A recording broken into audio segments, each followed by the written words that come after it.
Weather has been a big factor in Cleveland. The air quality forcing the postponement of last night's game into a day-night doubleheader today. The Pirates won the first game 7-1, but as you can see, there is rain in Cleveland, although those fans have braved the elements or gone back out where it's no longer raining. The tarp is just about to come off the field, and we're going to play baseball at 7:50 tonight, so a slight delay. A little less delay than the first time around when the game was postponed from last night till 1 o'clock today. Thanks very much for being with us. Alongside John Wayner, I'm Rob King, filling in for Joe Block. And in that first game, John, we saw the Pirates win 7-1. They've now won 4 consecutive games, and a big reason why the Magic Man, Merlin the Magician, as Merlin Valdez hits another 2-run homer. It's incredible what this guy's doing. You know, it's something. You know, he got off to such a great start, and then, you know, right before the break, he hit the ball hard. Here.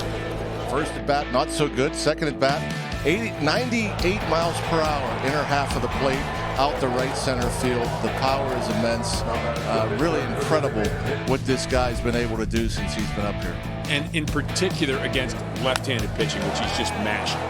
Yeah, just 34 plate appearances, but look, 9 extra base hits, 14 RBIs, OPS of 1412. You can't make mistakes to this guy because he's liable to take you out the left center. You've seen him hit the grand slam out to right. He is just locked in right now. Very dangerous bat. You wonder if they're going to keep pitching to him. By the way, over the course of the season, that 34 plate appearances, 14 RBIs, that'd be about 280 RBIs. Yeah. So it is incredible what he's doing. Just good to see the Pirates win that first game as well. They got long balls from Nick Gonzalez and Jacob Gonzalez. We don't expect to see Gonzalez playing against lefties. There will be a lefty on the mound today, but good to see him jump into the fray as well for the Buccos offense. Yeah, it seems like every new guy comes in and makes an impact right away. So Jacob Gonzalez, not playing in this second game, but man, what an impact. First swing, home run deep to right, 428, added a single, really good. You know, we talked in the pregame show about Cleveland being the only team in baseball that's only needed 5 starters all season long. Well, I'm glad we mentioned it in the pregame show because that is no longer the case. This is the 27th man, Logan Allen, who was a big part of the team a year ago and has been for a while. You can see he's a veteran major league guy, but he's been called up as a 27th man, a lefty. That's why we won't see Jacob Gonzalez in the lineup. So Logan Allen gets a start here. He will become the first of the non-5 traditional Guardian starters to make a start this season. Yeah, he was kind of pushed out. Had a decent year last year. 28 starts, a 4.25 ERA, but kind of a crafty lefty, not a real hard thrower, sinker cutter for the most part. Yeah, he's had some success at this level. Did okay down in the minor leagues, but getting an opportunity today. O'Hearn being held on at first. And Ozuna just squirts one through that right side, and O'Hearn going to tap second and race for third. So great job by Ozuna to find that big hole. Oh, Lau hits this one deep out to right field. Again, that wind is blowing in, so it's going to die in the track, but it will score a run. Sacrifice fly. O'Hearn comes in.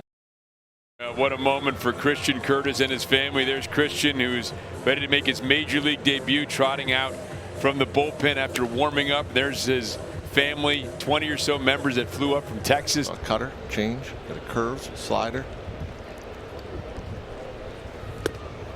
And he's got that 94-mile-an-hour cutter, and he strikes out the first batter. And how about that? What a debut. First batter, 20 or so family members, and they got a chance to see this. Yeah, that'll help slow the heartbeat a little bit. You know, it's racing. There's nerves. Obviously, a great reaction from the family and friends. Halpin short lead at first. Now grounded right up the middle, and that is perfect. 6-3 double play.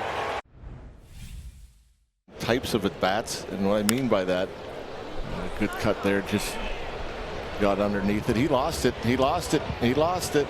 Oh, the ball's going to drop in. Nobody has any idea where it is. Nick Gonzalez racing around, and he is going to slide home safely.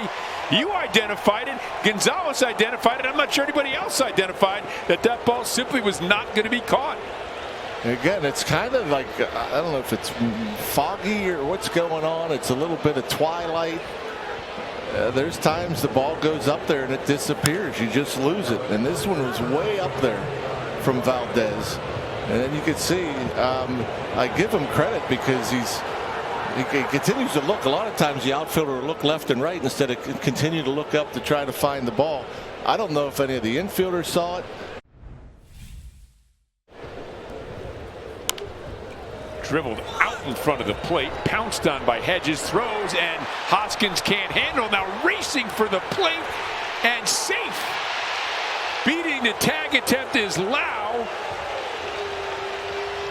As the pitcher covered, and Lau looked like a throw beat him there, but Lau slid under the tag. Yeah, it looked like the tag was up around the thigh. They might want to take a look at this, but a little swinging bunt. You know, tough play for the catcher Hedges. Hoskins obviously can't. Yeah. Hoskins can't handle the pick, and Lau sees it bounce away, figures, oh, we'll give it a shot.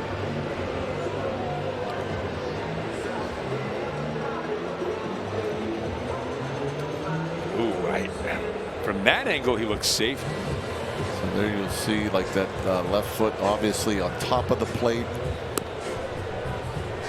Well, I think, let's see. After review, the call on the field stands. The runner is safe. Cleveland will lose their challenge.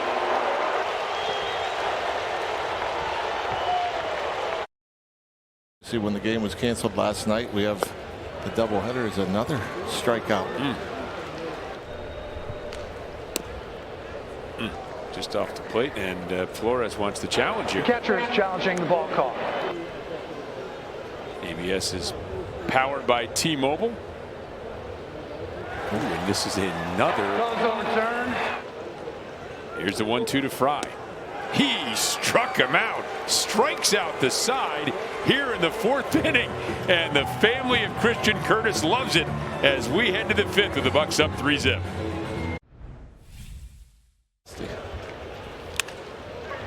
And a little squirter down the left field line. Hustling over is Reynolds, and Reynolds will get to it quickly to keep runners at 2nd and 3rd. Here's the 3-2 from Isaac. Swung on and missed, gets him, and snuffs out a potential Guardians rally. We move to the 8th with the Bucks still up 3-0. 3-2 pitch. They do not, and it's bounced to the right side. Oh, and it gets through O'Hearn and past Lau and into right field, and the Guardians are on the board. And that was a play that O'Hearn flashed in front of Lau, and that winds up scoring a run there as Lau looks like he just couldn't see this ball after it got through O'Hearn. I don't know if he made contact, or because I think Lau has the play, and it might be a 4-1 putout. I'm trying to figure out if it maybe hit off of O'Hearn's glove and deflected as he's going to his right. I just think then Lau just lost sight of it. Right. Somehow, some way. Runner going, and Soto's pitch goes to the backstop, and that will score a run, and the runner on the move is going to get all the way to 3rd base. Wow, what a turn of events. The wild pitch, a run scores, and with 1 out, the tying run is at 3rd base.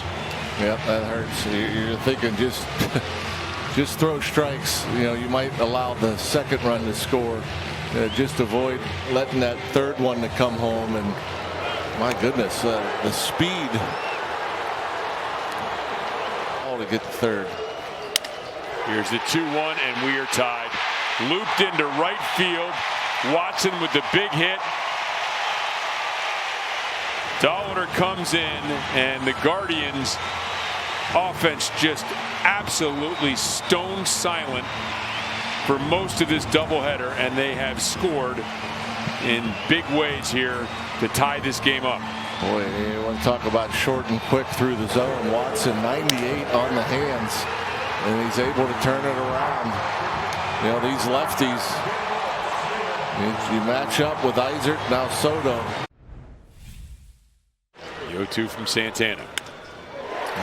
Slash to left field. It's going to get down into the corner. Patrick Bailey rounding, and they're going to send him, and the relay throw over the head and to home plate, and they got him! They got him! Wow, overshot the cutoff man. Gonzalez short hops it, makes the play to the plate, and they get the tag. Oh, the Pirates chop down the potential winning run at the plate. My goodness gracious, I didn't think there was a chance. Once it got over Gonzalez, Jacob Gonzalez to Nick Gonzalez. He just turns and fires. And how about the pick? The pick and the tag. Oh. Incredible. My goodness. Just all at once, the pick as he's crossing home. Bazana hits his ball hard out to right center field, and it is gone. And that's the game. Bazana, the 2-run homer. The Guardians trailed the entire way. They scored 3 runs in the 8th. Bazana with a 2-run homer in the 9th, and a dispiriting, difficult loss for the Bucks. Looking for the sweep. A victory would have given them a 5-game winning streak. A victory would have put them in a tie for the wild card spot in the National League. And instead, a late inning implosion, and the Guardians defeat the Bucks by the final score of 5-3.